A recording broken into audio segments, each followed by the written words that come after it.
Hola, Dios te bendiga. Quería invitarte en esta oportunidad que charlemos un poquito acerca de qué es el mensaje del Evangelio. Muchas veces escuchamos hablar acerca del Evangelio, pero a veces no queda claro exactamente cuál es el mensaje.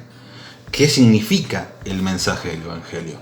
Lamentablemente existen lugares en los que se enseña el falso Evangelio de la prosperidad, que no es otra cosa que a través de promesas falsas también, porque ahí todo es falso, atraer a personas que tienen alguna necesidad económica. Y por supuesto terminan luego teniendo más necesidades económicas porque en esos lugares lo que hacen es sacarles la poca plata que les queda. Pero también, bueno, por supuesto hay personas que acuden a esos lugares con ese tipo de predicaciones, con ese tipo de mensajes, porque justamente es lo que a ellos les interesa. Lo que los lleva a esos lugares es su propia avaricia. Entonces, a veces ocurre eso. Las personas van a esos lugares a escuchar ese tipo de mensajes, no se preocupan en leer la Biblia, en estudiar lo que la palabra de Dios dice, y terminan siendo engañadas. ¿Pero por qué? Porque justamente son atraídas y seducidas de su propia concupiscencia, ¿no? Van a esos lugares porque ellos buscan recibir algo, y lo que buscan recibir no es justamente palabra de Dios, es dinero. Pero bueno, en este caso no es mi intención hablar acerca del falso evangelio de la prosperidad, solo mencionándolo a modo de ejemplo, pero sí quisiera hablarles de qué es en realidad el mensaje del evangelio. Muchas veces podemos llevar incluso años de cristianos y tal vez no tengamos en claro el concepto de evangelio. ¿Qué es exactamente el mensaje del evangelio?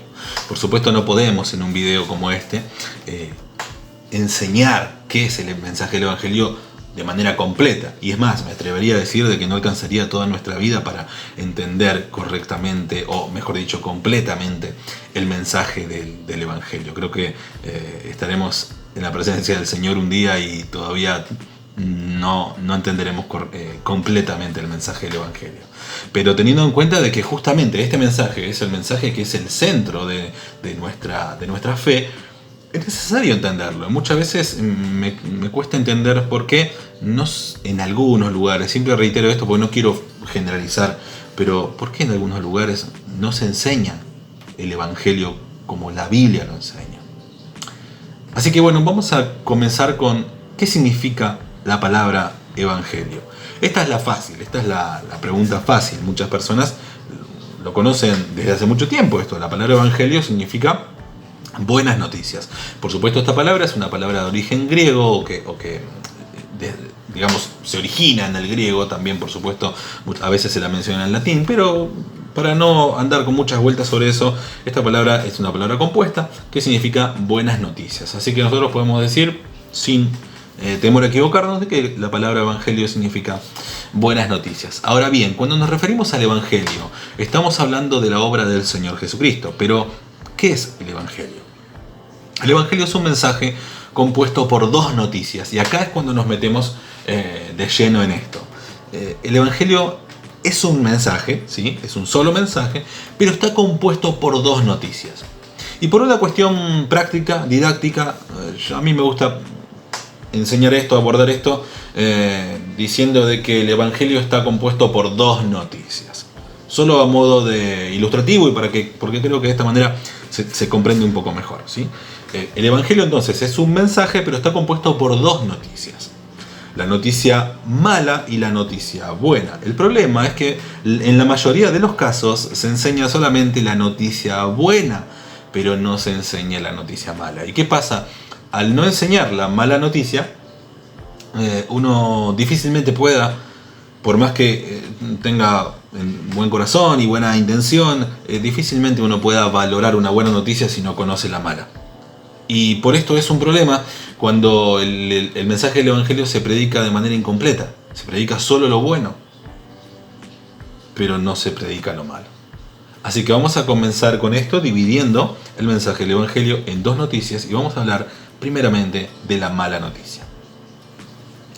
Entonces, como dijimos, el mensaje del evangelio es un mensaje que contiene o que está compuesto por dos noticias, y aunque el final del mensaje es la mejor noticia que una persona pueda recibir, este mensaje comienza con la peor noticia que una persona pueda recibir. Y estas dos noticias son realmente muy importantes. ¿Y por qué son tan importantes? Porque tanto la mala noticia, una noticia totalmente trágica, como la buena noticia, una noticia totalmente gloriosa, influyen en nuestra eternidad. Así que por esto es necesario comprender el mensaje del Evangelio de manera completa. Buena noticia y mala noticia, que ambas forman un solo mensaje. Por eso te invito a que veas este video hasta el final. Vamos a desarrollar esto dentro de nuestras limitaciones de tiempo y conocimiento, por supuesto, pero más que nada de tiempo en este caso. Vamos a desarrollarlo de manera lo más completa posible. Vamos a ir para eso, vamos a comenzar por el principio, que es la mejor forma de comenzar todo. ¿Y qué sería el principio? El Génesis. Así que vamos a ir al libro de Génesis, capítulo 3. Y vamos a estar viendo la caída del hombre, ¿no? Adán y Eva habían sido creados ya y ocurre lo que conocemos como la caída, que es la desobediencia del hombre. Cuando hablo de hombre, en este caso estoy hablando del género, ¿sí? Tanto hombre como mujer. La caída del hombre en cuanto a género, ser humano, ¿sí? Así que, bueno, vamos a comenzar con la mala noticia. ¿Y que la mala noticia cuál es? La mala noticia es que cuando Dios creó al hombre y a la mujer, le otorgó total libertad de decisión. Y uno dice, pero eso no es mala noticia. No, sí, esto no es mala noticia. Pero ellos voluntariamente, justamente por tener poder de decisión, decidieron desobedecer a Dios y pecaron contra Dios. Como consecuencia de esto, su mentalidad fue afectada para mal, y la vergüenza causada por su pecado, el cual pervirtió su naturaleza, lo llevó a cubrir su desnudez, o a querer cubrir su desnudez, vistiéndose a su manera, utilizando hojas. Es necesario entender que la desnudez tipifica, simboliza, aunque sí ocurrió de manera real, pero también tiene un significado. La desnudez significa o simboliza el pecado. Esto tengámoslo en nuestra mente para poder comprender más adelante el mensaje, ¿sí? Así que la desnudez tipifica, simboliza el pecado. Ellos habían pecado y luego de haber pecado contra Dios, su moralidad, su naturaleza cambió para mal. Y lo primero que sintieron al verse desnudos, al ver cómo estaban en realidad, fue vergüenza. ¿Y qué quisieron hacer? Quisieron cubrir esa vergüenza, quisieron cubrir esa desnudez a su manera. Pero algo ocurrió después. Entonces Dios se acercó a ellos para darles la oportunidad de arrepentirse, y de esa manera Dios estaba demostrando su amor. Fíjense, la persona ofendida, ¿sí? El ofendido, el quien había sufrido la ofensa, vamos a decirlo así, no esperó a que el ser humano se acercara a pedir perdón, sino que directamente el ofendido, en este caso Dios, se acerca al ofensor. ¿Para qué? Para darle la oportunidad de arrepentirse. Y al hacer eso, al tener esa actitud, Dios, de acercarse a quien lo había ofendido, en lugar de esperarlo que venga solito, Dios está demostrando claramente, en primer lugar, su amor. Pero en lugar de pedir perdón, ellos comenzaron a poner excusas y a culparse mutuamente, aunque de forma indirecta quisieron responsabilizar a Dios. Si vemos cuáles fueran sus excusas, uno dijo, la mujer que vos me diste. La mujer dijo, no, la serpiente. Y la serpiente, bueno, ya no dijo nada, ¿no? Pero ¿quién había creado a la mujer? Dios, ¿no? ¿Quién había creado a la serpiente? También Dios. Al animal me refiero, ¿no? Dios. Para quien tenga duda con el tema de la serpiente, lo que se entiende es que el diablo, siendo espíritu, y habiendo ya ocurrido la caída de Satanás, Satanás habiendo desobedecido ya a Dios, ese es otro tema, pero se entiende de que Satanás ya había desobedecido anteriormente a Dios y ya había declarado, por decirlo así, la guerra contra Dios. Luego de esa desobediencia de Satanás ocurren todos estos sucesos que estamos viendo en Génesis 3. Así que lo que ocurrió fue claramente de que Satanás, siendo un espíritu, utilizó un animal real, una serpiente, para hablar a través de este animal. Y uno puede decir, pero eso es raro, es muy ilustrativo, debe ser un simbolismo. Bueno, no olvidemos que, por ejemplo, Dios habló a través de un asna, de una mula, de un animal, para hablarle a un profeta desobediente, ¿verdad?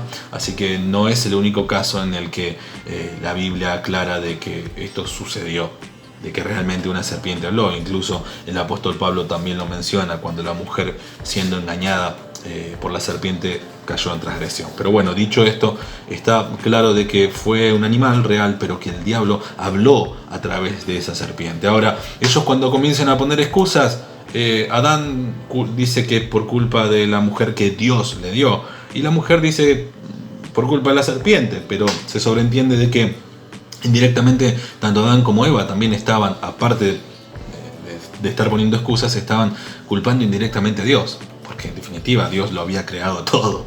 Ninguno de ellos dos se hicieron cargo de su culpa, ninguno de ellos dos se hicieron responsables, ninguno dijo sí, yo pequé y pidió perdón. Creo que tal vez las cosas habrían sido muy diferentes si esa hubiese sido la actitud del ser humano, pero no, esa no fue la actitud del ser humano.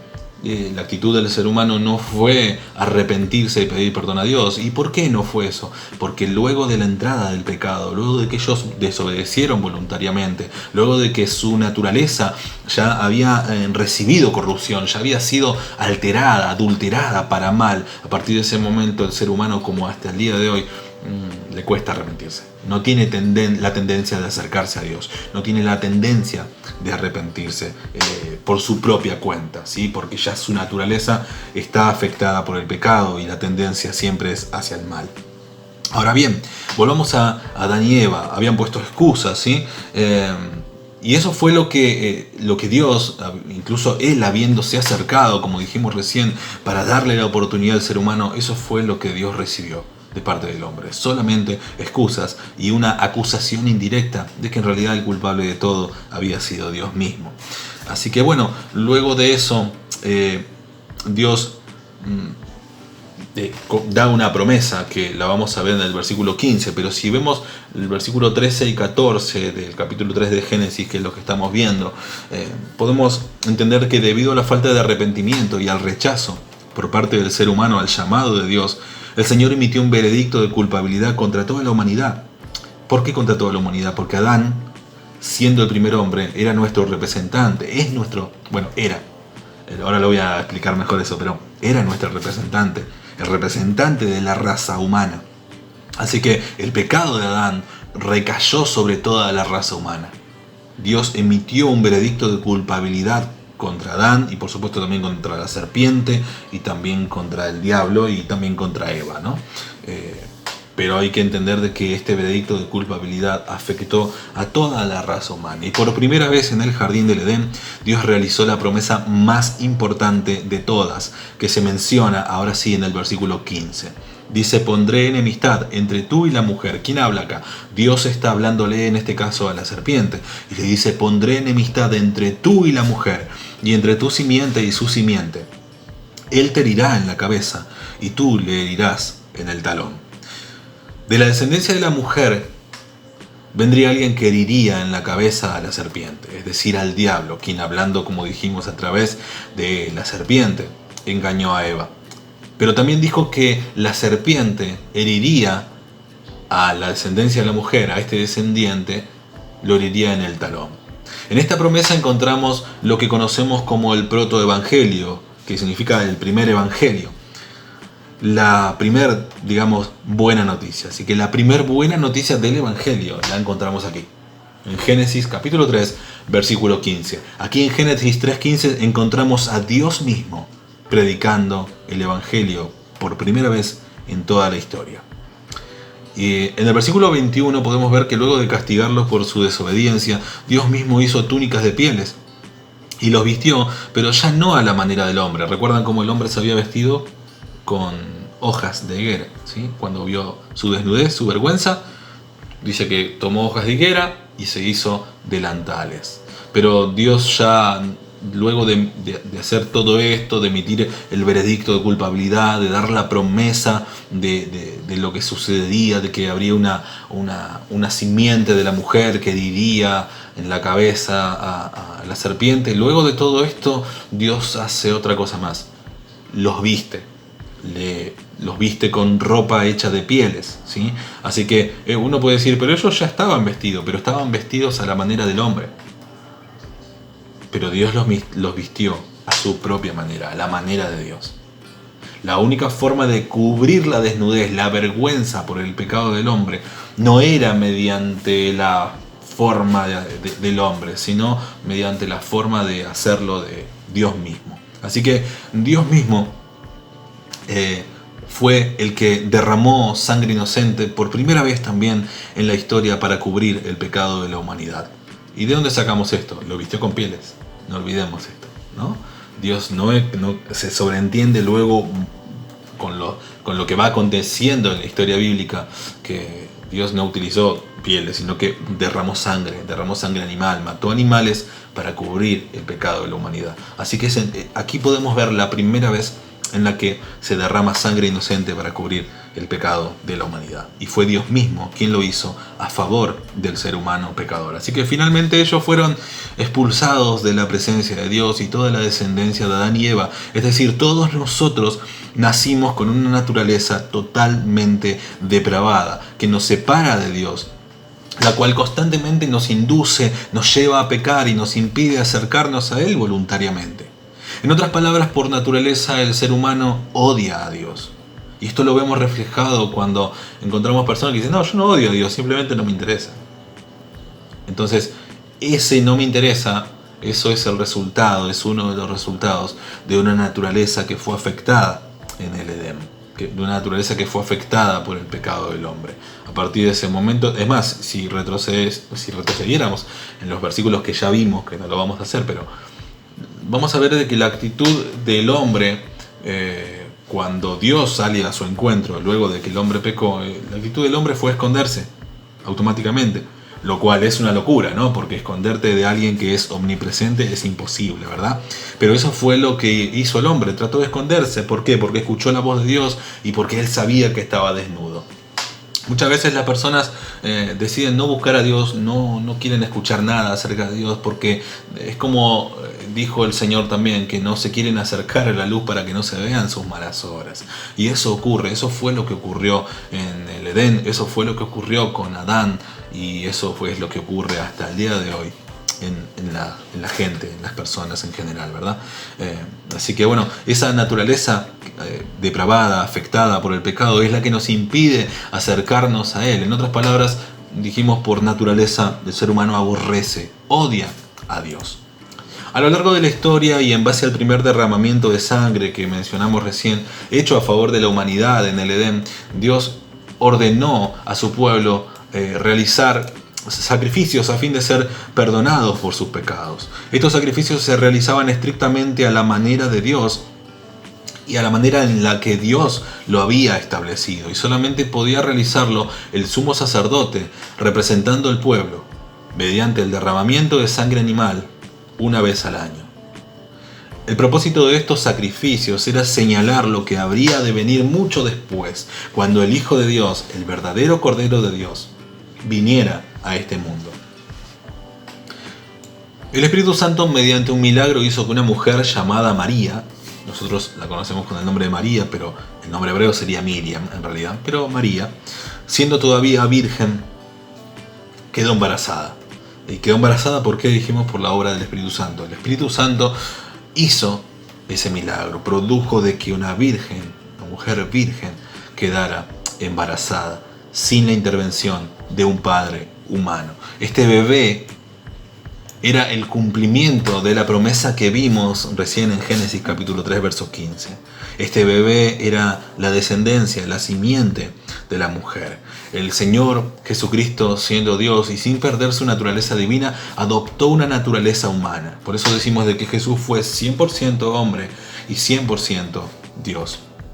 Habiendo limitado su poder divino solamente para hacer bien a los demás, Él vivió en esta tierra poco más de 30 años, 33 años aproximadamente, como hombre. Y como hombre soportó las tentaciones sin cometer ni un solo pecado, sino que vivió de una manera totalmente santa y obediente a Dios, como ninguno de nosotros podríamos vivir. Jesús, el Hijo de Dios, fue llevado por los judíos a un juicio totalmente ilegal y acusado falsamente de blasfemia. Fue terriblemente torturado de una manera en la que ningún ser humano podría soportar, y tratado como el peor de los criminales. Los judíos reclamaron al gobierno romano que se le aplicara la pena de muerte y pidieron incluso la libertad de un delincuente llamado Barrabás, a cambio de que Jesús fuera crucificado. En la cruz, otra profecía se estaba cumpliendo, ya que el rey David, en el Salmo 22, estaba escribiendo y describiendo a la perfección los sufrimientos de nuestro Señor en el momento de ser crucificado. De hecho, el Señor Jesús menciona ese salmo, menciona esas palabras de David cuando clamando a Dios y sintiendo su lejanía de Dios en el momento en el que cargaba con nuestros pecados, el Señor dijo: Padre, ¿por qué me has desamparado? Y estaba de esa manera repitiendo las palabras de un salmo escrito por David hacía 1000 años atrás. Una de las tantas pruebas, ¿no?, de la divinidad de nuestro Señor. En la cruz otra profecía se estaba cumpliendo, entonces dijimos de esa manera. Jesús murió en la cruz de una manera terriblemente cruel. Un inocente, más inocente que cualquiera, realmente inocente. Una persona sin pecado, crucificado entre dos delincuentes. Y mientras muchos, encima de su sufrimiento, muchos se burlaban de él, diciéndole: si eres el Hijo de Dios, bájate de la cruz. A muchos salvó y no puede salvarse a sí mismo. Palabras muy parecidas incluso a las que el diablo usó cuando lo tentó en el desierto. La muerte de Jesús fue el sacrificio perfecto y definitivo. Sus palabras antes de morir fueron el sello de un trabajo perfectamente terminado, como cuando dijo: consumado es, no hay nada que agregar, todo está hecho. Esas palabras, consumado es, fueron la confirmación de que el trabajo, la obra que el Señor vino a hacer, había sido completada a la perfección. Esas palabras, consumado es, fueron para nosotros la declaración de libertad.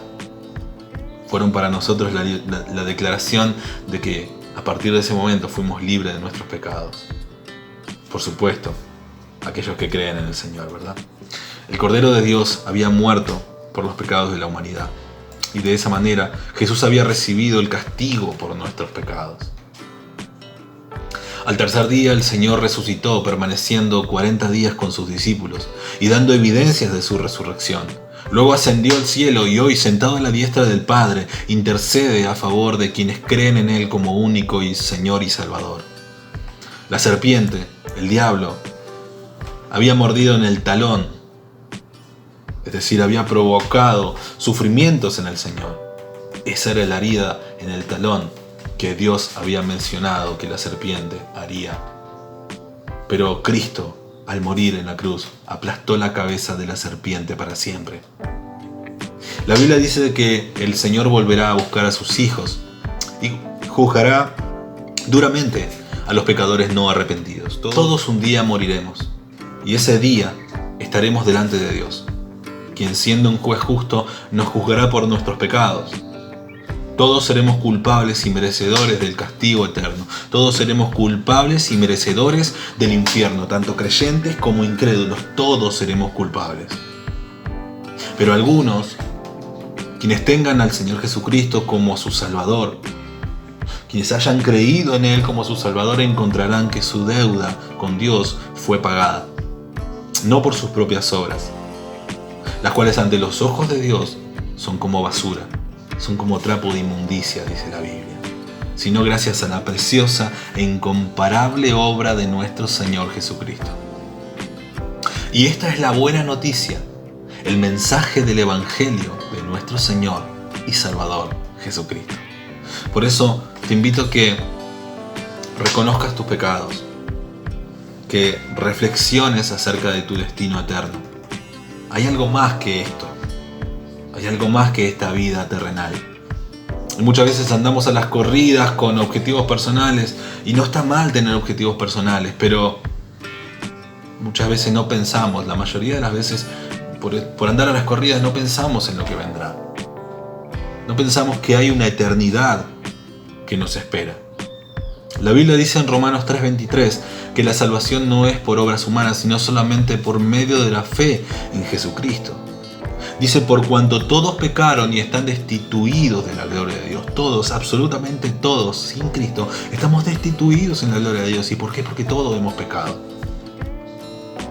Y si no, decime, de los 10 mandamientos, si alguna vez en tu vida fallaste en uno. Sí, ¿no? Como mínimo uno. Muchos, seguramente, pero ponele uno. La Biblia también dice, la palabra de Dios también dice, que quien falle en uno de esos puntos se hace culpable de todos. Porque quien dijo no matarás, también dijo no mentirás. Si alguna vez mentiste en tu vida, sos pecador. Y perdóname que te lo diga de esta manera, pero yo sé que suena feo, pero mereces el infierno. Igual que yo, ¿sí? No te estoy acusando. Por eso necesitamos a Cristo, para que Él nos salve. Cuando Cristo murió en la cruz, cargó con los pecados de aquellos que creerían en Él. Déjame leerte algo. Juan 3:18 dice, el que en Él cree no es condenado, pero el que no cree ya ha sido condenado, porque no ha creído en el nombre del unigénito de Dios. Esto es el Evangelio. Sin Cristo estamos perdidos y no tenemos forma de ser salvos por nuestras propias obras, porque la salvación no es por obras, ni tampoco se sostiene por obras. La salvación es solamente por fe en Jesucristo. Por eso te invito a que confieses tus pecados a Dios, que te arrepientas de todo corazón y que le ruegues por tu salvación. Pedile que cambie tu corazón y que te ayude a creer en su Hijo Jesucristo. Y comienza a vivir de la manera que Él enseña, por medio de su palabra, por medio de la Biblia. Y por sobre todo, deposita toda tu confianza en Cristo y ya no en tus obras. Confiar en tus propias obras, confiar en que sos una buena persona, que no le haces mal a nadie, ese tipo de cosas, es como querer cubrir con las hojas de tus esfuerzos tu desnudez, tu pecado, y eso es imposible desde Génesis hasta ahora. Y por eso Cristo tuvo que morir. Por eso nuevamente Dios tuvo que derramar sangre inocente, como lo hizo en Génesis. Porque la Biblia dice de que no hay remisión de pecados, no hay redención, no hay perdón de pecados sin sangre. Antiguamente sacrificaban animales, pero esos sacrificios no eran perfectos. El Hijo de Dios, Jesucristo, murió en la cruz y derramó su sangre perfecta para que de una vez y para siempre aquellos que crean en Él puedan ser salvos. Sin Cristo no hay salvación. No importa cuán buena persona seas. Si Cristo no es tu Señor, y no te estoy diciendo que te hagas religioso, de hecho es algo muy diferente. La religión te enseña supuestamente qué es lo que el hombre tiene que hacer para llegar a Dios, pero el Evangelio no es eso. El Evangelio es Dios desde el principio, desde lo que leímos en Génesis hasta Cristo en la cruz. En el Evangelio es Dios quien se acerca al hombre. ¿Y por qué Dios se acerca al hombre y el hombre no a Dios? Porque el hombre es incapaz de hacerlo. Porque todos en nuestro corazón tenemos pecado. Y si Cristo no regenera nuestro corazón, nunca nos va a interesar buscarlo y nunca vamos a tener en cuenta la gravedad de nuestro pecado y la necesidad de un Salvador. Por eso es Dios quien se acerca a las personas. Y probablemente a través de este video Dios se esté acercando a tu vida. Y probablemente a través de este video Dios te esté dando la posibilidad de que reflexiones sobre este tema. Por eso, no deposites tu confianza en tus buenas obras, sino solamente en Cristo. Así que no intentes ya cubrir tu desnudez. ¿Te acordás lo que simbolizaba eso? Pecado, ¿sí? No intentes cubrir tu pecado o tu falta ante Dios con tus buenas obras, con tus buenas actitudes. No dudo que las tengas, pero acordate lo que pasó con Adán, con Eva, y lo que Dios tuvo que hacer. La forma de cubrir el pecado no es a nuestra manera, es a la manera de Dios. Y la manera de Dios es que creas en Cristo para poder ser salvo.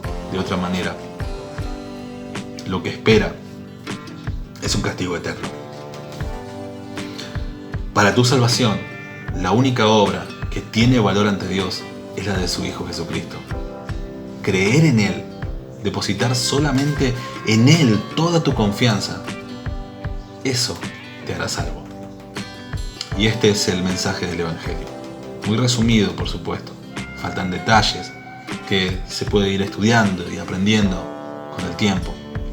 Pero esto es el Evangelio.